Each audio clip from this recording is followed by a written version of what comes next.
Hello guys, and welcome to a new Star Division 2 video today by me, Vulcan. Today I have for you a replay of a 10 versus 10 on Krupki, and in this one I'm going to be playing with the 28th Jager. So in this one, I wanted to bring it to you guys because some of you were asking for more 10v10 when I did the 10v10 video last time, the live gameplay.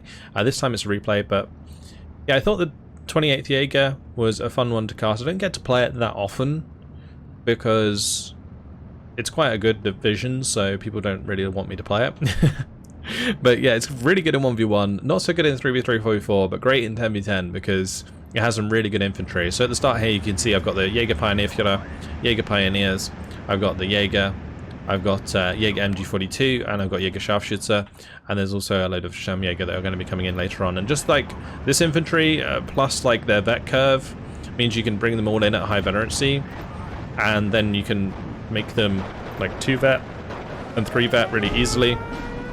And like these units in particular, like the Jager Pioneers in this case, they're really good at sort of mid-range engagements, but they can also engage at close range with the HE grenade. It's really good fun. Now the other thing that was interesting about this game was the time limit on the game is actually an hour and a half. But the thing is, at the time when I was streaming this, I needed to like finish the game before, 40 minutes really, because I needed to go pick up something. But really nice kill there from the Pak 38 onto the IS-2. It showed its side armor. It was actually showing rear armor. I think the opponent accidentally turned it around. I remember them saying something in chat about it. But yeah, basically I needed to hurry. Now, hurrying in this game is not the easiest in a 10v10 because you often end up against what's happening here, a lot of artillery, or off-map in this case. And off-map is really, really good at like slowing down the game. If you are falling behind, like bringing in off-map to like slow down your opponent is like really good thing to do. And that's why you see people bring like off-map in 1v1. It's not necessarily to get lots of kills, but in this case you can see it's pinned down my entire push. All of the Jager Pioneers are pinned down, Jager Pioneer Führer pinned down. We're being artied as well. We've got bomber coming in, or well, in this case that's a AT plane, but yeah, the extra artillery coming in is keeping these pinned down for an extended period of time after the off-maps come down. So, it's actually, pretty good play, honestly, from our opponents to stop this push, because this is quite a concentration of units, and off-mapping this is the right thing to do. On the left-hand side, McShab's having to deal with a big old push coming across the river here. The partisans fording across the river. They are going to come under fire from the Panzergrams, from the Panzer IV, also being strafed by the Bf-109s here. But so far, things haven't gone too well, considering we like really did kind of stack this side. We haven't really made too much ground. So I'm a little bit worried that I'm not going to be able to get what I want done by the end of the game, i.e. ending the game early, or at least early-ish. But I do have Sturmjäger on the way. They're going to hopefully help deal with the partisans coming up here. I've got the Pak 38 managing to get a kill onto the Humber. I was moving that down here so that I could get eyes on the edge of this town pretty much. Any armor coming up here would be able to deal with that. MG42 plus the Sturmjäger engaging these partisans as they come up the hill. Going to do loads of damage. Just absolutely ripping them a new one. 3-star veterancy on all these units. So as I was saying, like the vet curve on a lot of this stuff is really nice.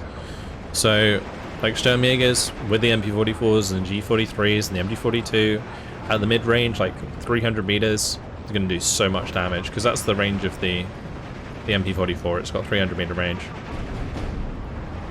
And here at close range, like these Indian assault pioneers, they are like kind of hard for me to deal with 1 versus 1, but 2v1, especially with the veterancy that I've got. Those assault pioneers with only like 4 men or so in them, they're going to get absolutely destroyed by my Jager Pioneers. But off-map continues to come down here, as you can see.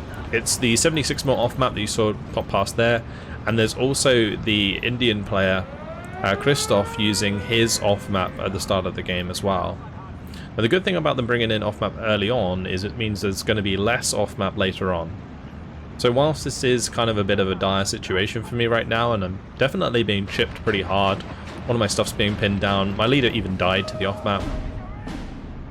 You know, it's kind of a good thing in a way, because yeah, later on we're not going to have to deal with the off-map that's hitting us now.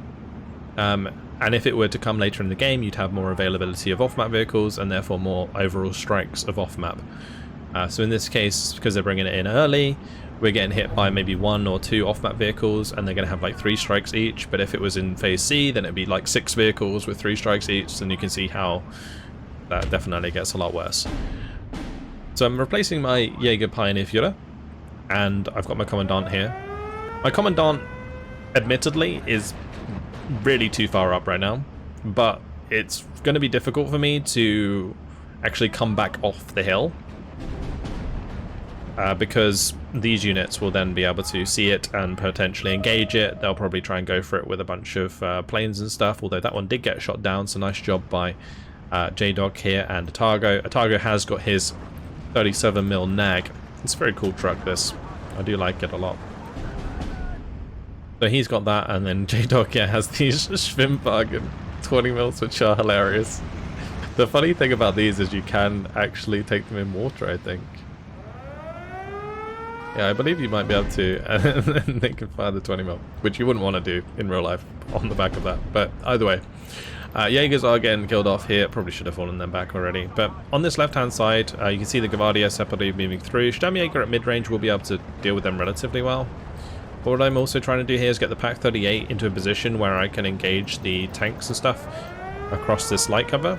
But there is still off-map coming down. I think there was like a barrage here. As you can see, it's like constantly coming down, but there's no trails, so it's probably a barrage. And there you can see the off-map vehicle, or one of the off-map vehicles. So in this case, it's the ACV IP AOP, which comes with, I believe, might be 140mm off-map. I can't quite remember. It doesn't say on the name, so it's hard to say. But yeah, Sturmjäger's going to be deleting that Maxim as soon as it comes into line of sight. Gvardia also engaging there now. One of the opponents did end up leaving there, I think probably disconnecting, and that was up against Quebec here, who's doing actually a pretty good job of pushing through in the center of the map. So maybe he killed a couple things and the opponent quit or something, I don't know. But good job there. Pak 38 going to be forced to unload it early, unfortunately. I think there was more off-map being put down here, potentially. Or enemy artillery was coming in for the, I think it was the nag, yeah, the nag got hit by the enemy artillery. So yeah, more Sturmjägers arriving. They're all going to be 3 vet as long as they're in influence of the Jager Pioneer Führer or the Commandant. And that's going to allow us to quite happily get the MGs on target there on the Serpently. But we're, yeah, up against Grond and Christoph here on this hill. And I've also managed to get the Pak 38 through here now, so going to be looking for the kill onto the T-34. First shot penetration there, looking for the second, not going to find it. Now Stemsource has got a King Tiger, so that's certainly going to help on the left-hand side, so that was good. And I'm just hoping that maybe we can take out the Su-122 here at some point, because I believe that was shooting at my Sturmjäger at one point when they were on the side of this hill. But Pak 38 also manages to find a recon AZP, that was good. Sturmjäger, however, not having a fun time in front of the T-34. Going to be moving up the Pak 38 to engage that. So managed to hit the ACV. The ACV does have enough health to survive at least a couple shots of that, which is something. I believe it has 8 health. Yeah, Pak 38 going to be having to go at T-34. Unfortunately, get a bounce. Then we get penetration, I think it was. And a bounce. There's also the Stug firing away, but we do manage to get the kill there finally. Now he's going to be bringing forwards the ACVs, and this time that one's already taken a hit, so we're going to get the kill. And we're also looking for the off-map kill as well. But there goes the artillery straight on top of that, and the Pak 38 goes down. But the Pak 38 did its job. Now this is one thing that people don't actually think about doing a lot, and it's something that's probably pretty good to point out. Having your AT guns moving up with your infantry is like a really nice skill to have. You have to kind of balance it properly, because if your infantry dies and then your AT guns are there, you can lose like double the amount of points very quickly.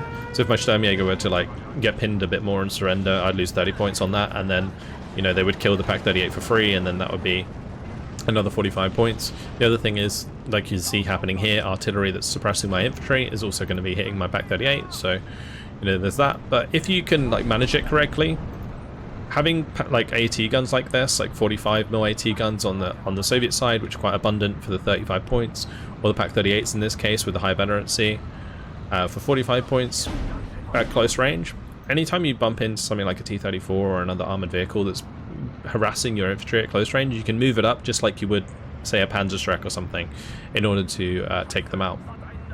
So it's not something I'd always recommend doing. You kind of have to pick the right moment to do it. In this case, it sort of is.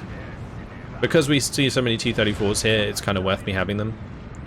But, you know, Panzerschreck would do the job just as well. I just don't have one, I don't think, at this stage. Or maybe I did have Panzerjäger squads, or maybe they don't come in until Phase B or something. Yeah. So I am bringing in a Panzerjäger, but we have moved into Phase B. So yeah, I don't think I had the Panzerjäger still Phase B.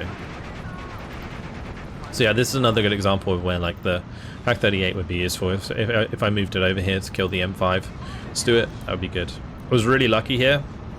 I think the Jaeger Pioneers recovered just a tiny bit of their stress bar before that Stuart moved forwards, which meant that the Sturmjäger didn't surrender. But artillery continues to come in here and suppress my units, and I'm really taking quite a bit of damage. But I do have even more Sturmjäger on the way, and that's pretty much all I was buying throughout here. I was very much reliant on J-Dog's AA and also Atago's AA for the initial engagements to stop them from using aircraft. But at this stage, there's not too much more coming in. The nag is dead, so I think they probably would get off some bombing strikes, but just check this. The Sturmjäger just deleting the Tankos in the open. Heavy to light cover engagement, 3-star MP44 squad. Yeah, pretty awesome. Now this Pak 38 really caught out here, so I was moving it forwards to deal with the Stuart, but as I mentioned before, like I didn't manage that very correctly. I should have had my Sturmjägers ahead of it, and then moved up the Pak 38. But I really got greedy there. Thankfully the Panzerjägers arrived, so we're going to be able to deal something, or do something with that instead. Panzer IV really looking for the kill onto the off-map there. Does manage to find it. Although I think that at this point the off-map had used up all its strikes, so there we go. Panzer IV going to go down to the T-34, and the Panzerjägers, they're going to get deleted by the Sapperly. Is the Sapperly 3-star VAT in heavy cover to light cover engagement? Probably just as good as MP44s because of the SVT-40. I think the MP44 technically puts out a little bit more DPS, but the Zappley there really giving us a hard time. Fortunately, Atago does have some Fallschirmjäger, which are going to be able to, you know, deal some decent range damage, but still going to be overwhelmed by the numbers here. Both of those are going to go down. More Sturmjäger are arriving just on time, and I am going to be bringing up even more units now with every tick. So, got some Jaeger Flammenwerfer on the way. Got the Jaeger Pioneer there. Jaeger Flammenwerfer are actually really cool because they are a 2-man flamer squad with 2 flamethrowers, and then they've also got smoke. At close range, they're absolutely, like, they're absolute demons. Now here you can see I'm microing my Sturmjäger. What I'm trying to do is keep them off the side of this hill. So if I go up on the side of this hill, what will happen is anything on the left side of the town or in the open over here, like the SU-122 that was there earlier, would be able to shoot me on the side of the hill here. Whereas if I kind of micro them so they stay like further, like lower down, we're covered by the buildings on the left side, which is good. I am able to get some cheeky shots in from this side into the center of the town to kill some of those units as well, but there we go. Stug moves up the hill, kills the Stuart here that move forwards, and my Sturmjägers are now engaging quite nicely at range against the Tankos and so on. So Flammenwerfers have arrived, not going to unload them early. I'm currently just working on using the Sturmjäger to delete these units at range. So here comes the Jaeger Flammenwerfer, going to unload them. What I'm going to do is I'm going to smoke off immediately, and that's going to allow my other Jaeger Flammenwerfer to get there safely, and then I can use any extra smoke grenades I have to basically cover off all the directions and get the Jaeger Flammenwerfer to move into the heavy cover. Meanwhile, the Jaegers here have managed to move up, going to be killing a lot of these Gvardia, but 2 PE2s coming in with those bombing strikes isn't ideal. Going to be deleting 2 of my Sturmjäger squads.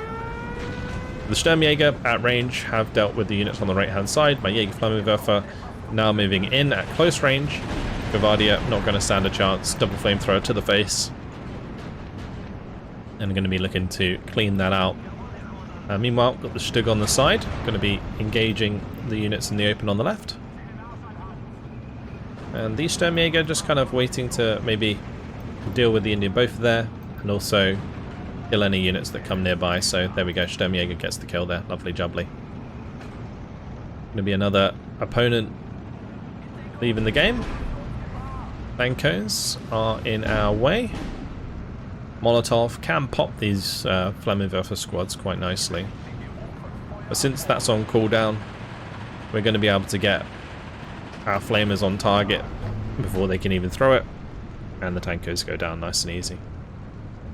Sturmjäger's pinned down here. Unfortunately, if they get spotted, they will surrender. That's exactly what happened. I could have maybe tried to fall them back, but it's really risky because there was a lot of units around there. It would have been better just for me to wait for the stress to recover so that I could then use my grenades on these tanks. Anyway, Jaeger Flammenwerfers have done a good job. We've completely cleared this out again. Sturmjäger's managed to kill the unit in the open as well. In the light cover. So now we're able to make ground again. So we were pushed off the hill almost entirely. But we have managed to bring it back now with our very strong infantry. And yeah, so the push starts again. Stug 3 did manage to help with the armor down here, which was nice. We've got the Sturmjäger, they're just kind of taking a bit of a break, I guess. I probably forgot about them. It's like 4 men just sat there behind the town. Oh, I've got rocket artillery coming in. There it is. P3 not able to bomb, thankfully. Sturmsource has brought in the SDKF Z71 and the Mobilwagen and the 88 here from McShab. I mean, all of those are just going to help massively with dealing with these aircraft, and the P3 actually going to go down there. So the reason that Sturmsource has like the double Mobilwagen, the SDKF Z71, is because he's using a King Tiger, so he's going to want to make sure that he's got that covered with AA, so it doesn't get hit by the rocket strikes of the PE2s. But McShab's made decent ground here. Atago's Stug's going to get forced back. Unfortunately, it goes down to the AT gun in the open. My Jaeger Flammenwerfers do manage to get up here, but they're just going to get deleted. And I'm just going to fall back for the time being. I can't really push through the smoke there into the close range, because all of my units are like half pinned, so they're going to not really be doing much DPS. Once your units get like half stressed like this, you start missing a lot, and that really becomes a problem. And at close range, particularly against superior rocks, I'm going to be having a hard time. These are pretty much full-blown infantry squads with like 4 submachine guns, 5 SVTs, and 2 machine guns, plus a flamethrower. So I really don't want to be walking into them. Oh, big old bombing strike coming in the middle. PE2's coming in there. Oh, lots of bombs. That's cool. Sturmjäger. Heavy cover to light cover engagement, really, really good in our favour. That's why I fell back in the first place, so that I could not only recover my suppression, but also, you know, get that favourable engagement should they push back towards us. I sent this Sturmjäger forwards now on the left side there, since I noticed it. Here we go. Stug's going to be trying to engage the M5. I get the forward armor facing, and what do you know, the M5 gets the the kill there. It looks like my Stug actually kind of gave it the side shot, but well, we're going to repay the favor.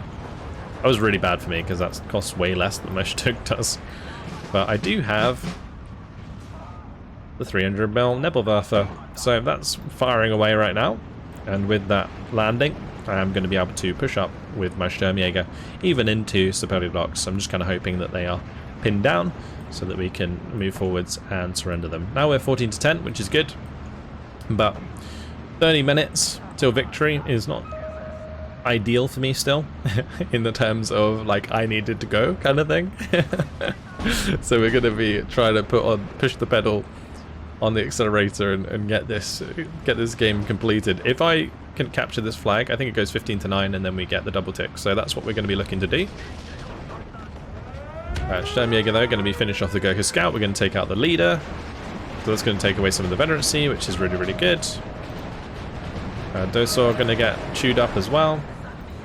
One more Sturmjäger arriving. We're just continuing to push through here. But, what do you know, the Superior Docks have already recovered. I don't know how I killed the IS-2 there. Maybe the Pack 40. Yeah, I think the Pack 40 was the one that got that. That was really good. We're also going to get shots towards this auto car.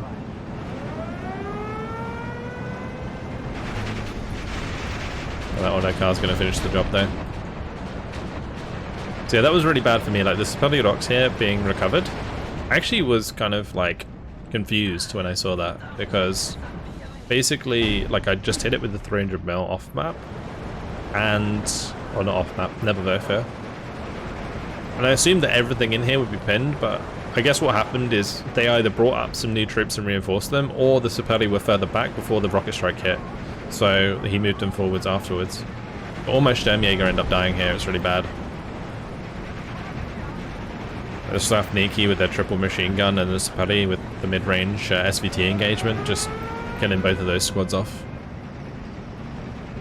But more Sturmjäger pushing on the left-hand side. You might be wondering, why am I running across the open here? Well, the main reason for that is so that I'm not concentrating all of my units in this light cover, because then I become a very nice bombing target, I become a very nice arty target, I become a very nice off-map target. Whereas if I keep my units relatively spread out and attack this heavy cover from multiple directions, it makes it a lot harder for them to deal with. However, there is obviously the threat of this happening, where I'm heavy to no cover engagement with Stravniki, which is like really bad. I should have obviously moved them into light cover. It would have been better before I made that engagement. We're going to be able to at least get the grenade off here for the Jaeger Pioneer. We're going to move back out of range so we don't take damage in the meantime, and then we'll move back forwards. Look for the surrender. We're not going to get the surrender though, because units are only ever 3-star if they have a leader next to them. So in this case I know that that's not going to go and surrender. It's probably too close to an enemy leader. New Pack 40 is on the way to help us with enemy armor.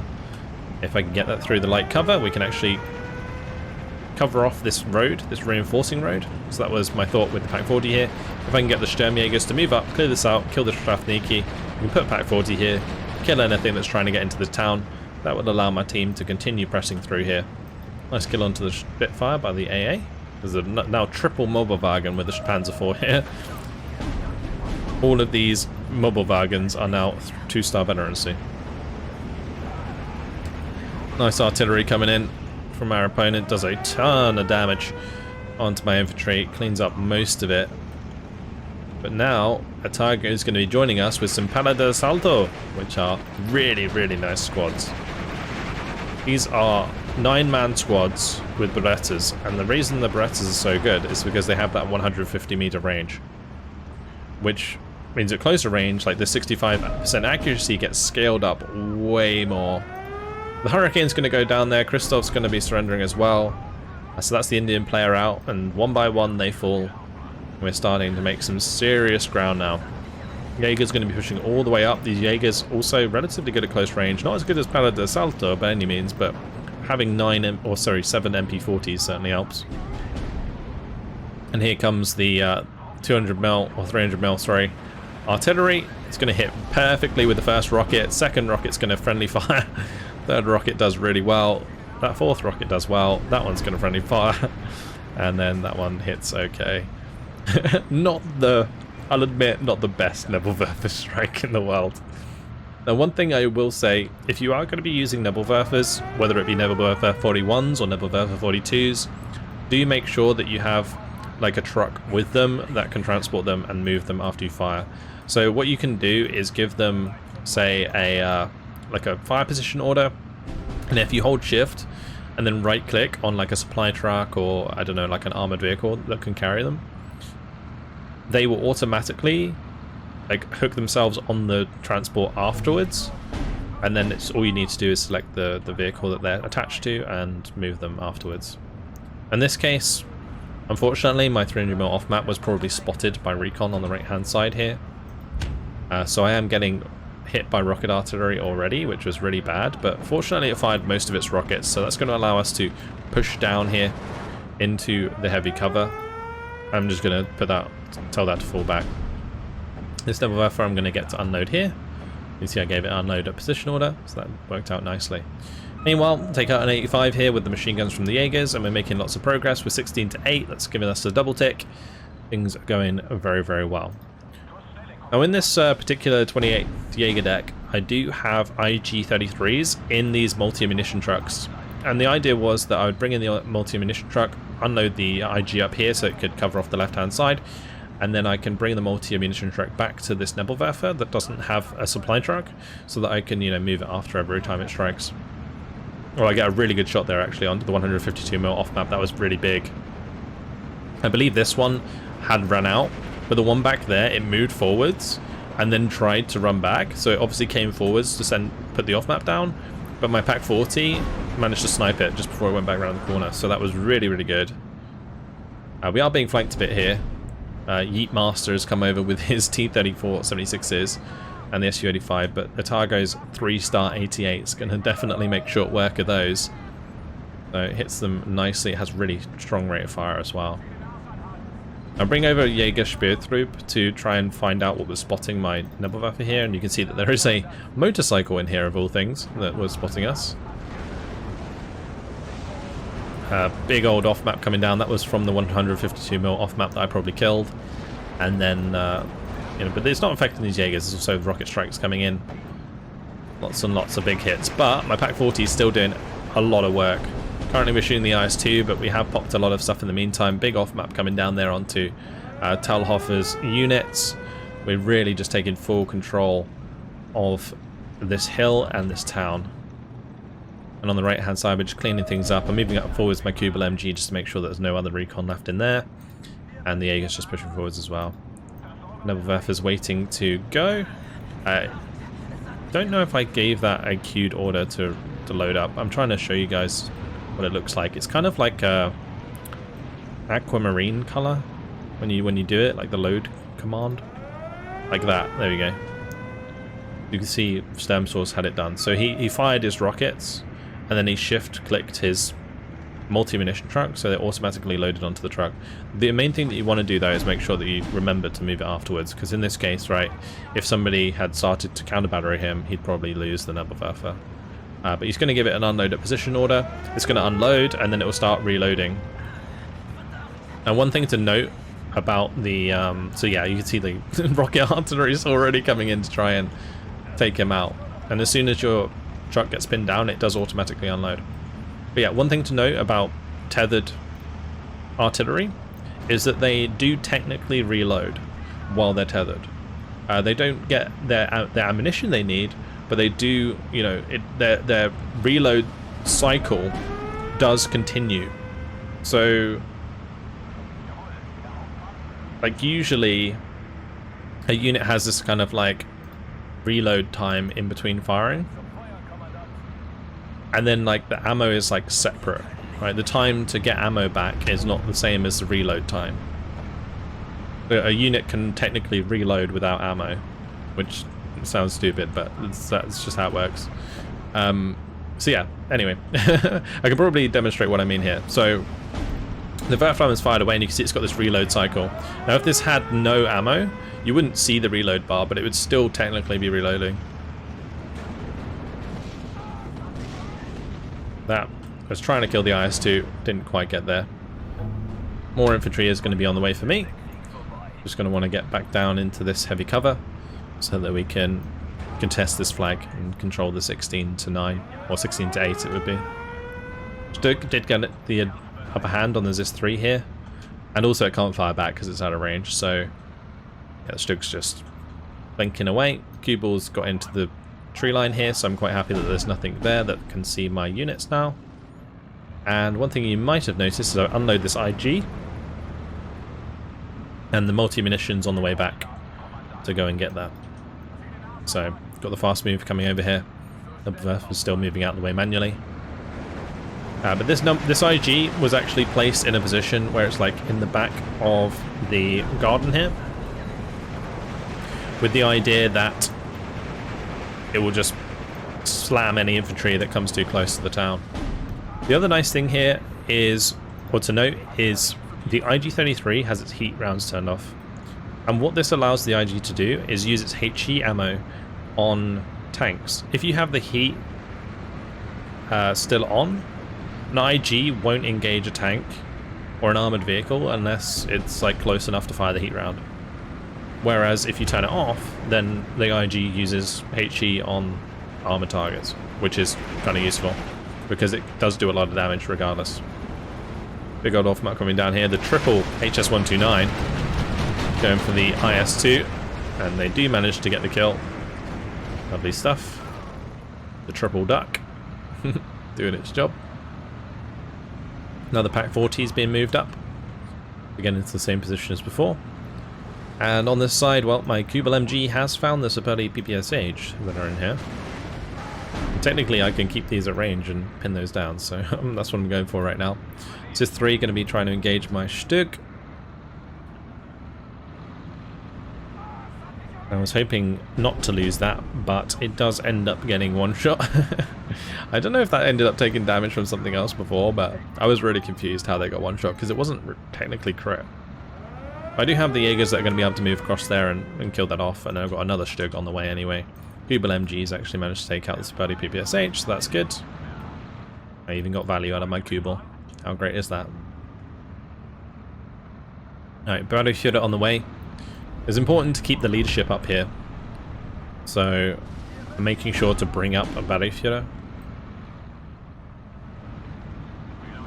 just to, you know, compensate for the fact that our Targos is getting pretty low and I've lost the one that I had. The Jager's going to clean out the Cis 3.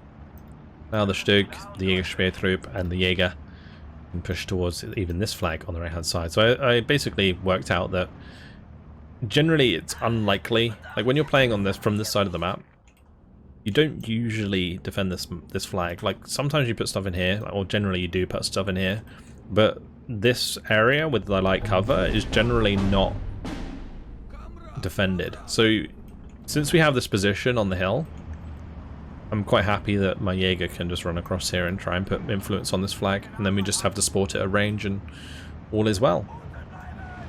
Now it's got to that point in the match where we're in the late game, and those that do bring in late game off map are using it. So yeah, we're going to get hit pretty hard here, but Grond, one of our last opponents here, is going to surrender, and that pretty much writes off the game for the opposing team and gives us the victory, because you know there's only 3 minutes 30 left on the clock. Most of our opponents have surrendered. The Mr. Satan guy's still here, I think, in the game, but yeah, Christoph, Grond, I believe there was somebody else, but the AI probably turned up elsewhere. They all ended up leaving because they were losing pretty hard. Anyway, probably going to be units in here, so going to be cleaning them out. I've got 2 of these HE-111s. They are going to have 4 1,000 kilogram bombs between them. So I'm hoping that it just cleans out anything that's here. Maxim 4M does wipe out my Kubel.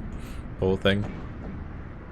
We're going to be unloading these Jaegers early. Don't want them to get transport sniped or whatever's in here before the bombs come down. Should have kept the back ones in their transport so I could have zoomed up after the fact, but there we go. That's going to be the bombs landing, and they were successful because you can see the front line just completely disappears there. That's great. It's always nice to see. More Jaegers moving up here. The 85mm was pinned down, but the HS-129s don't quite make it to the M4A1. I'm going to be firing my Nebelwerfer away though. We're going to be looking for the 85 kill. Also going to be looking for the M4 kill. If we're lucky, we might get it. But not this time around. Jaegers did manage to get pretty far up here. IG deletes the engine rifle leader. Pak 40 is engaging the infantry there with the Jaegers. And yeah, my Jaegers here are pushing across, and we're now 18-6, so 40 seconds left on the clock. Things have completely fallen away. And what was, you know, quite a difficult start for me, you know, turned out to be a pretty quick game. Like, I really thought that after the beginning, when I was getting off-mapped and RT'd constantly, that it would take a while to finish this game. But as you can see, we've finished in pretty good time. There's 54 minutes remaining on the timer. But yeah, we're going to end the game in about 35-40 minutes, which was really, really good. So, big props to my team for helping us out here. They are going to get off-mapped at the end. That's the 122 mil off-map doing its work, and that's a really nice off-map. I don't think I saw this during the game. That's doing tons of damage. But they are going to get pretty much saved by the bell. All of this artillery, or all of these aircraft coming in, the bombers, all of that stuff is on its way to try and help out. But yeah, 36 minutes, 7 seconds, and that is game. So 2,415 kills to 1,800 losses for myself. Did lose a lot of infantry to the artillery throughout that game, and just the infantry engagements in general are generally going to lose you quite a lot of points. Lycus did nicely there, and Sturmsource with the King Tigers and the AA. Probably getting a lot of kills from that AA, to be honest. All of them are wagons with veterancy. But props to this AI hard fella, who does really well in these 10v10s. So he's got 3,755 kills to 745 losses. Not bad at all. Well, very good, if I'm completely honest. Yeah, Jager Pioneers early on did really well. Really good unit because they can engage both at like medium and short range. Pack 38 getting a side shot or rear shot onto the IS-2 was really nice early on. And Sturmjägers, you can see here, trading very well. If you put them in the right position, like the heavy to light cover engagements, heavy to no cover engagements, they just delete units so fast. Nebelwerfers really helped me out a lot, especially with like suppression in particular. Allows those Sturmjäger to get the job done. And another IS-2 kill there for pack 40. Very nice indeed. We lost a lot to these like Katyushas. They were actually wrecking my infantry because it was quite concentrated. Because I was trying to use the leader with the commander to give my troops the 3-star veterancy. Generally, they were quite concentrated. So the Katyusha is actually a pretty good choice for chipping infantry in that case. And the SG-76s from the start were really kind of harassing my forces. That was annoying. But a lot of the stuff's like dying to artillery and off-map. You can see F-22s. There's this 3, the 140 mil 4.5 inch gun from the Indians. Like, it's just all artillery and the infantry that got the better of me. There is a few kills here from tanks and stuff, but yeah. It was not a fun time for my infantry in this game. But still a fun game regardless. And I managed to finish in time, managed to go off and get what I needed, so that was great. Really fun game. Hopefully you guys enjoyed it. Thank you very much for watching, and I'll see you in the next video. Goodbye.